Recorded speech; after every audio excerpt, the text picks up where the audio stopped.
आप सभी को वरुथनी एकादशी की हार्दिक शुभकामनाएं। वैशाख मास के कृष्ण पक्ष में आने वाली एकादशी का नाम है वरुथनी एकादशी और शास्त्रों में इस बात का वर्णन मिलता है कि वरुथनी एकादशी के बारे में स्वयं भगवान श्री कृष्ण ने धर्मराज युधिष्ठिर को इसके महत्व के बारे में बताया था। कहा जाता है कि इस व्रत को जो भी सच्चे मन से करता है उसे मृत्यु के बाद अंत में वैकुंठ धाम की प्राप्ति होती है। व्यक्ति को सुख सौभाग्य की प्राप्ति होती है। जाने अनजाने में किए गए सभी पापों से मुक्ति मिलती है। मन को भी शांति और सुकून मिलता है। इस दिन भगवान विष्णु जी को तुलसी मिश्रित जल अर्पित करने से घर में लक्ष्मी का आगमन होता है और भगवान विष्णु जी की कृपा प्राप्त होती है। आज के इस वीडियो में आप सभी सुनेंगे वरुथनी एकादशी की व्रत कथा, एकादशी माता की कथा और आरती। एक समय धर्मराज युधिष्ठिर ने हाथ जोड़कर भगवान श्री कृष्ण से कहा कि हे भगवान, वैशाख मास के कृष्ण पक्ष की एकादशी का क्या नाम है तथा उसकी विधि क्या है, उसको करने से किस फल की प्राप्ति होती है। हे प्रभु, यह सब आप मुझे विस्तार पूर्वक कहिए। तब भगवान श्री कृष्ण इस प्रकार धर्मराज से कहने लगे, हे युधिष्ठिर, इस एकादशी का नाम है वरुथनी। यह सौभाग्य देने वाली, सभी पापों को नष्ट करने वाली और अंत में मोक्ष को प्रदान करने वाली है। इस व्रत को अगर कोई अभागिनी स्त्री करे तो उसे सौभाग्य मिलता है और इस व्रत के प्रभाव से राजा मानधाता को भी स्वर्ग की प्राप्ति हुई थी। वरुथनी एकादशी का फल 10,000 वर्ष तक तपस्या करने के बराबर प्राप्त होता है। कुरुक्षेत्र में सूर्य ग्रहण के समय 1,00,000 बार स्वर्ण दान करने से जो फल प्राप्त होता है वही फल वरुथनी एकादशी का व्रत करने से मिलता है। वरुथनी एकादशी के व्रत को करने से मनुष्य इस लोक से सुख भोग कर परलोक में स्वर्ग को प्राप्त होता है। शास्त्रों में कहा गया है कि हाथी का दान घोड़े के दान से, तिलों के दान से स्वर्ण दान तथा स्वर्ण के दान से अन्न का दान श्रेष्ठ है। अन्न दान के बराबर कोई दान नहीं है। अन्न दान से देवता, पितर और मनुष्य तीनों की तृप्ति हो जाती है। शास्त्रों में इसको कन्यादान के बराबर माना गया है। वरुथनी एकादशी के व्रत से अन्नदान तथा कन्यादान दोनों के योग के बराबर फल मिलता है। जो मनुष्य लोभ के वश होकर कन्या का धन लेते हैं वे प्रलय काल तक नरक में वास करते हैं या उनको अगले जन्म में बिलाव का जन्म भोगना पड़ता है। जो मनुष्य प्रेम एवं धन रहित कन्या का दान करते हैं उनके पुण्य को चित्रगुप्त भी लिखने में असमर्थ हैं। जो मनुष्य इस वरुथनी एकादशी का व्रत करते हैं उनको कन्यादान का फल मिलता है। मधु अर्थात शहद का सेवन करना, दूसरों की बुराई करना, दूसरी बार भोजन करना और झूठ बोलना, चोरी, पाप या क्रोध करना, यह सब वर्जित माना गया है। व्रत रखने वाले भक्तों को इस दिन जुआ भी नहीं खेलना चाहिए। उस दिन पान खाना, दातून करना, दूसरे की निंदा करना तथा चुगली करना एवं पापी मनुष्यों के साथ बातचीत करना, यह सब त्याग देना चाहिए। उस दिन क्रोध तथा मिथ्या भाषण भी नहीं करना चाहिए। हे राजन, जो मनुष्य विधिवत इस एकादशी का व्रत करते हैं उनको स्वर्ग लोक की प्राप्ति होती है। इसलिए प्रत्येक मनुष्य को यह व्रत अवश्य करना चाहिए तथा पापों से डरना चाहिए। इस व्रत के महात्म्य को पढ़ने और सुनने मात्र से 1,000 गोदान का फल मिलता है। इसका फल गंगा स्नान के फल से अधिक होता है। अब हे युधिष्ठिर, मैं तुम्हें वरुथनी एकादशी की कथा को सुनाता हूँ तो तुम ध्यान पूर्वक सुनो। प्राचीन काल में मानधाता नाम का एक राजा था जो कि नर्मदा नदी के तट पर राज्य करता था। वह एक तपस्वी तथा दानशील राजा था। राजा की रुचि हमेशा धार्मिक कर्मों में लगी रहती थी। साथ ही वह भी हमेशा पूजा पाठ में लीन रहता था, प्रभु की भक्ति किया करता था। एक दिन वह राजा जंगल में तपस्या करने के लिए चला गया। वे जंगल में एक स्थान पर बैठकर कठिन तप करने लगा। तभी अचानक वहाँ पर एक जंगली भालू आया और वह राजा मानधाता के पैर को चबाने लगा। लेकिन राजा को बिल्कुल भी भय नहीं लगा और वह अविरल अपनी तपस्या में लीन रहा। अब भालू राजा को घसीटने लगा और जंगल के अंदर ले जाकर चला गया। भालू के इस व्यवहार से राजा बहुत ही डर गया था। उसने मन ही मन भगवान श्री हरि विष्णु से रक्षा की प्रार्थना की। अपने भक्त की पुकार सुनकर भगवान श्री हरि विष्णु तुरंत वहां प्रकट हुए और उस भालू को मारकर राजा के प्राण बचाए। भालू ने तब तक राजा का पैर बुरी तरह तक चबा कर खा लिया था, जिस कारण राजा को बहुत ही दर्द हो रहा था। अपने भक्त को दुखी देखकर भगवान विष्णु ने उससे कहा कि हे वत्स, तुम दुखी मत हो, इसका एक उपाय है। तुम मथुरा जाओ और वहाँ आने वाली वरुथनी एकादशी का व्रत रखकर मेरे वराह अवतार की मूर्ति की आराधना करना और तपस्या करो। उस व्रत के प्रभाव से तुम फिर से पहले जैसे सुदृढ़ और सुंदर अंगों वाले हो जाओगे। तुम्हारे पूर्व जन्म के पाप कर्म के कारण ही इस भालू ने तुम्हारा पैर खा लिया है। भगवान श्री हरि की ऐसी बातें सुनकर राजा ने हाथ जोड़कर भगवान को प्रणाम किया और फिर मथुरा जाकर श्रद्धापूर्वक वरुथनी एकादशी का व्रत सच्ची श्रद्धा और निष्ठा के साथ किया। वहाँ पर उसने वराह अवतार मूर्ति की विधि विधान से पूजा की और फलाहार का व्रत किया। वरुथनी एकादशी व्रत के प्रभाव से राजा फिर से सुंदर और संपूर्ण अंगों वाला हो गया। मृत्यु के बाद उसे स्वर्ग की प्राप्ति हुई। इस प्रकार जिस तरह से वरुथनी एकादशी व्रत के प्रभाव से राजा मानधाता को कष्टों से मुक्ति मिली, इसी प्रकार से यह व्रत अपने भी भक्तों को हर प्रकार के कष्टों से मुक्ति दिलाने वाला और मोक्ष प्रदान करने वाला है। धर्मराज जी को वरुथनी एकादशी के व्रत की कथा सुनाकर भगवान श्री कृष्ण मौन हो गए। इस प्रकार कथा का सार यह है कि सौभाग्य का आधार संयम है। हर प्रकार संयम रखने से मनुष्य के सुख और सौभाग्य में वृद्धि होती है। अगर प्राणी में संयम नहीं है तो उसके द्वारा किए गए सब त्याग और भक्ति पूजा आदि सब कुछ व्यर्थ हो जाते हैं। तो प्रेम से बोलिए भगवान श्री लक्ष्मी नारायण की जय। अब सुनिए एकादशी माता की कथा। एक बार एक राज्य में एक राजा रहा करता था। राजा बहुत ही बुद्धिमान और बलशाली था। राजा सदा ही अपनी प्रजा का बहुत ही अच्छे से ध्यान रखता था। प्रजा भी राजा को बहुत ही पसंद करती थी। राजा की 2 बेटियां थीं। राजा अपनी दोनों बेटियों से बहुत प्रेम करते थे। राजा की छोटी बेटी देखने में बहुत ही सुंदर और आकर्षित थी और राजा की बड़ी बेटी छोटी बेटी के मुकाबले थोड़ी कम सुंदर थी। राजा की छोटी बेटी माता की पूजा किया करती थी और सभी लोग राजा की छोटी बेटी से बहुत ही प्रेम करते थे और साथ ही उसकी बहुत ही प्रशंसा किया करते थे। राजा भी अपनी छोटी बेटी को बड़ी बेटी से अधिक प्रेम किया करते, जिसके कारण राजा की बड़ी बेटी को अपनी छोटी बहन से बहुत ही नफरत होने लगी। राजा की दोनों बेटियां जब बड़ी हो गईं, तब एक पड़ोस में रहने वाले राजकुमार राजा की बड़ी बेटी के लिए रिश्ता लेकर आए। लेकिन जैसे ही उस राजकुमार की नज़र राजा की छोटी बेटी पर पड़ी, तो वह राजकुमार राजा की छोटी बेटी पर आकर्षित हो गया और छोटी बेटी की पहली नज़र में प्रेम करने लगा। उस राजकुमार ने राजा की बड़ी बेटी के साथ विवाह करने से मना कर दिया और उसने राजा से कहा कि मैं आपकी छोटी बेटी से विवाह करना चाहता हूँ।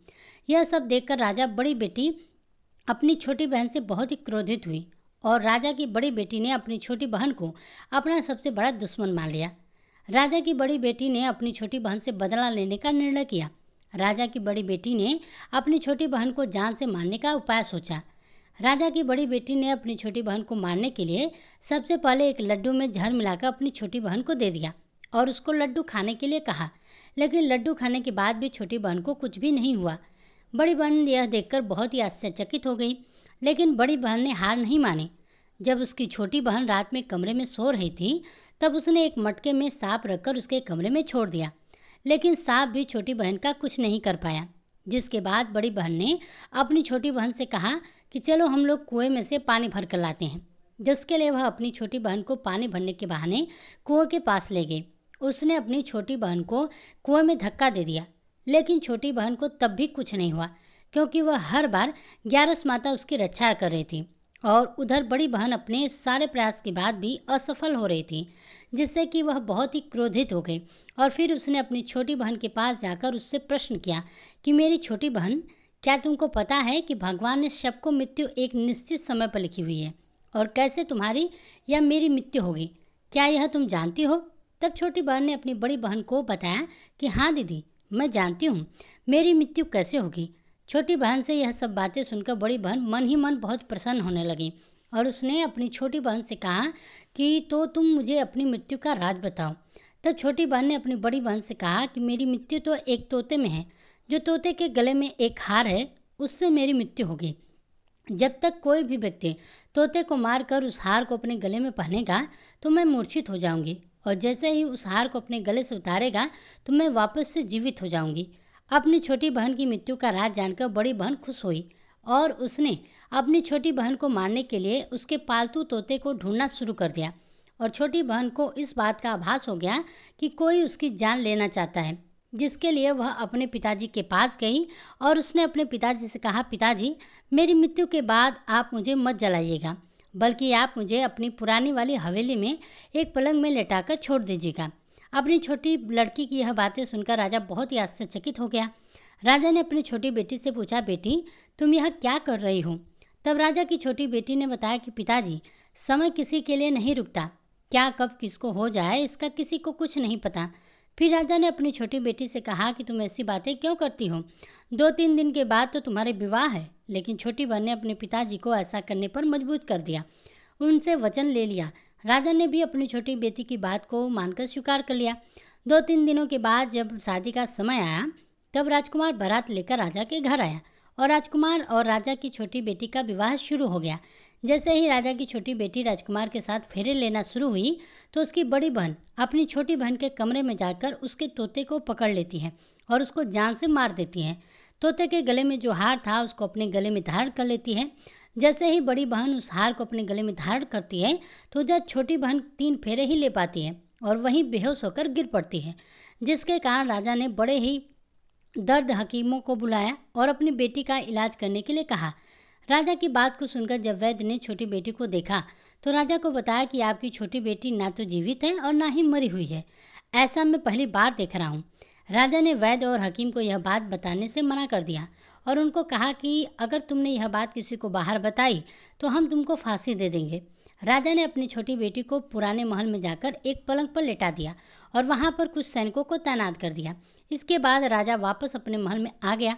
राजा की बड़ी बेटी अपने पिताजी के पास आई और कहने लगी, पिताजी अगर यह शादी संपन्न नहीं हुई तो आपकी इज्जत का क्या होगा? आप कहें तो मैं आपकी इज्जत बचाने के लिए राजकुमार से शादी करने के लिए तैयार हूँ। जिसके बाद राजा ने अपनी बड़ी बेटी की बात मान ली और राजा ने बड़ी बेटी को छोटी बेटी के कपड़े पहनाकर मंडप में भेज दिया। लेकिन राजकुमार यह जान गया था कि यह राजा की छोटी बेटी नहीं है, बल्कि यह राजा की बड़ी बेटी है। लेकिन जब राजकुमार ने शादी से करने से मना कर दिया, तो सभी लोगों ने राजकुमार को बेबस करके राजा की बड़ी बेटी से बचे हुए फेरों को संपन्न करा दिया और विवाह को संपन्न हुआ। जिसके बाद राजकुमार राजा की बड़ी बेटी को अपने महल ले गया। विवाह होने के बाद राजकुमार उससे ना तो बात करता था, ना ही उसे पसंद करता था और ना ही उसके आसपास फटकता था। और राजकुमार ने यह फैसला लिया था कि वह अपनी प्रेमिका को ढूंढ कर रहेगा और यह जानकर रहेगा कि उसके साथ हुआ क्या है। एक दिन राजकुमार अपने घोड़े पर सवार होकर राजा के पुराने महल में जा पहुंचा, जहां पर उसने कुछ सैनिकों को देखा। महल के पास पहुंचकर राजकुमार ने जब महल को ध्यान से देखा, तो वह समझ गया कि ये तो हमारे ससुर जी का महल है। तब राजकुमार ने सैनिकों से पूछा कि तुम लोग यहाँ क्या कर रहे हो? इस महल के अंदर उस पलंग में कौन लेटा है? जिसके बाद सैनिकों ने बताया कि यहाँ पर राजा की छोटी बेटी लेटी हुई है। यह सुनकर राजकुमार बहुत ही प्रसन्न हो गया और वह तुरंत अपनी प्रेमिका के पास पहुँच गया और उसकी सेवा करने लगा। जैसे ही रात हुई तो राजा की छोटी बेटी उठकर खड़ी हो गई। राजकुमार यह देखकर बहुत ही खुश हुआ और उसने अपनी प्रेमिका से पूछा कि तुम यहाँ क्या कर रही हो? तुम मेरे साथ मेरे घर चलो। राजा की छोटी बेटी ने राजकुमार को सारी बातें बता दी कि मेरी जान एक तोते में बसती थी और मैंने यह बात सिर्फ अपनी बहन बड़ी को बताया था और मुझे पता है कि उसने ही मुझे मारने का प्रयास किया है। उसके पास एक हार है जिसको वह सुबह पहन लेती है और रात को उतार देती है। जब तक वो हार पहन कर रखती है तब तक मैं मूर्छित रहती हूँ और जैसे ही वो हार को उतार देती है मैं जीवित हो जाती हूँ। और जब तक मेरी बहन के पास वो हार रहेगा तब तक मैं ऐसे ही जीवित और मूर्छित होती रहूँगी। वो मेरे हाथ लग जाए तो मैं हमेशा के लिए जीवित हो जाऊंगी। राजकुमार यह सब बातें सुनकर राजा की छोटी बेटी के पास रहने का निर्णय लेता है और उसने अपने बचे हुए 7 फेरे उसके साथ पूर्ण कर लिया और वहीं पर वो रहने लगा। देखते ही देखते कुछ समय में राजा की छोटी बेटी और राजकुमार की पत्नी गर्भवती हो गई। एक दिन राजकुमार को वो किसी काम के बाहर जाना पड़ा। तब छोटी बहन के पेट में बहुत ही तेज दर्द होने लगा, जिसके कारण उसने माता का आवाहन किया। जिसके बाद वहां पर माता प्रकट हुई और उन्होंने अपने भक्तों को दर्द को दूर किया और एक पुत्र की प्राप्ति करवाई। और वहीं पर अचानक से राजकुमार भी आ गया। राजकुमार ने ग्यारस माता को देखा तो वह आश्चर्यचकित हो गया और उसने तुरंत ग्यारस माता को प्रणाम किया। ने राजकुमार से कहा कि जब तुम्हारा पुत्र 5 वर्ष का हो जाए तो तुम आकर अपनी पत्नी का हार इसके गले में डाल देना और देखते ही देखते राजकुमार और राजा की छोटी बेटी का पुत्र 5 वर्ष का हो जाता है।